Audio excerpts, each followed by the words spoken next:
The young soldier's movements were so precise and calm as she loaded the rockets onto the Apache helicopter. For the crew of soldiers, she was just another logistics worker helping out for the day. But when the commander got closer, he saw something that made everyone freeze. What did the commander see that stunned everyone? Let's find out. The morning mist still hung low over the training ground as the sun began its slow ascent, casting long shadows from the helicopters parked nearby. The rhythmic thump of rotors cutting through the morning quiet was a familiar sound to the soldiers. But today there was an unexpected addition to the routine. A young woman was calmly loading rockets onto an Apache attack helicopter. Her movements were precise and economical, betraying years of training and experience. To the crew of soldiers standing by, she was just another logistics worker helping out for the day. They didn't give much thought to the fact that she was so efficient, so sure of herself. It was just another Tuesday, or so they thought. As the rockets were being loaded, chatter filled the air, bouncing off the fuselage of the helicopters and mixing with the drone of the nearby generators. Jokes were cracked, friendly jabs thrown, and the soldiers laughed easily, their camaraderie comfortable and relaxed. No one paid much attention to the new arrival. She was just another face in the crowd, or so they wanted to believe. But there was something about her quiet competence that made her stand out.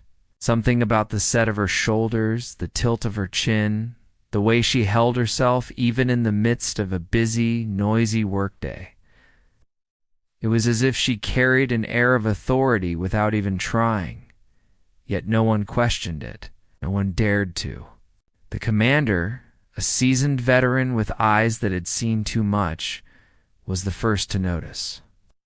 He was walking past, his gaze sweeping over the activity when he saw it.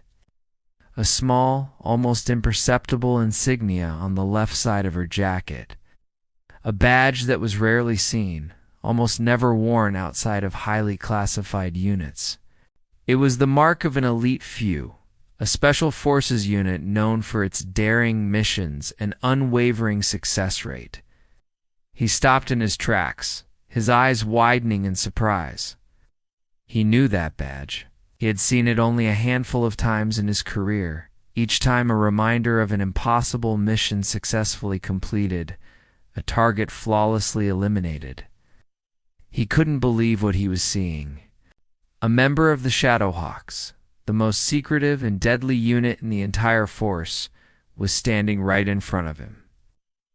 Blending in with the regular troops, her presence as unnoticed as a whisper in a storm. The realization hit him like a physical blow, stealing the air from his lungs, making it hard to breathe, hard to think. He stared at her, his eyes wide with shock, unable to tear his gaze away. The woman, oblivious to the turmoil she had caused, finished her task, her movements still precise, still economical, still perfect. Then she straightened up, wiping her brow with the back of her hand, and turned to leave. In that instant, the easy laughter died down. The joke stopped, and the soldiers fell silent. All eyes were on the woman in black as she walked away, her shoulders squared, her chin held high. It was the commander who broke the silence, his voice echoing with newfound respect. "Shadowhawk," he said, the words a whisper, yet carrying the weight of awe. The woman in black paused, a ghost of a smile touching her lips. She turned back, her eyes twinkling with amusement. "At your service," she said, her voice soft yet clear, carrying the same quiet confidence that had marked her every move. The sight of her, the realization of who she was, had stripped the soldiers of their casual indifference. They now stood in the presence of someone they couldn't afford to be casual with. Someone whose presence carried the weight of countless successful missions. Someone who was more than just a name, more than just a face in the crowd. She was the Shadowhawk, and her being here had changed everything.